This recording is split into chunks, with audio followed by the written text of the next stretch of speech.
Le taux de malnutrition chronique au Sénégal tourne autour de 18%, même si le pays a connu beaucoup d'améliorations en la matière, tandis que 28% des enfants de 0 à 5 ans connaissent un retard de croissance.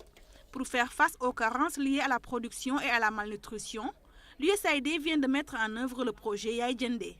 Il s'agit d'un programme de biofortification qui vient en alternative pour rendre l'alimentation des ménages plus nutritive.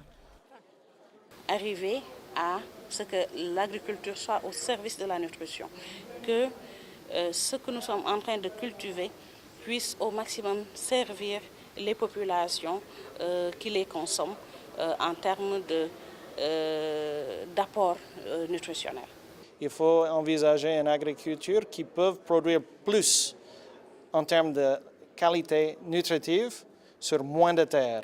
Donc, même si vous avez la moitié de terre, vous pouvez produire, par exemple, des patates douces à chair orange qui sont très, très denses d'un point de vue nutritionnel. Et vous pouvez un peu rattraper ce que vous avez perdu dans les céréales, par exemple. Des politiques ont été élaborées pour le renforcement de ces variétés riches en micronutriments.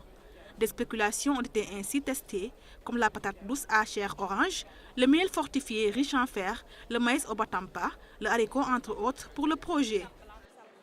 C'est une opportunité en fait parce que nous collaborons avec ce projet-là, nous, dans le cadre du programme de renforcement de la nutrition, pour voir comment nous pourrons apprendre de cette expérience-là et pour intégrer justement cet aspect de biofortification, toujours en collaboration étroite et disons même sous la direction ou l'impulsion même du ministère de l'Agriculture, pour que justement cette approche puisse être intégrée dans nos politiques agricoles. Les zones d'intervention pour ce projet sont les régions de Matam et Bakel dans le nord et l'est du Sénégal et Kédougou, Kolda dans le sud. Un panel a été consacré à cette problématique à l'occasion de la Foire internationale de l'agriculture et des ressources animales de Dakar.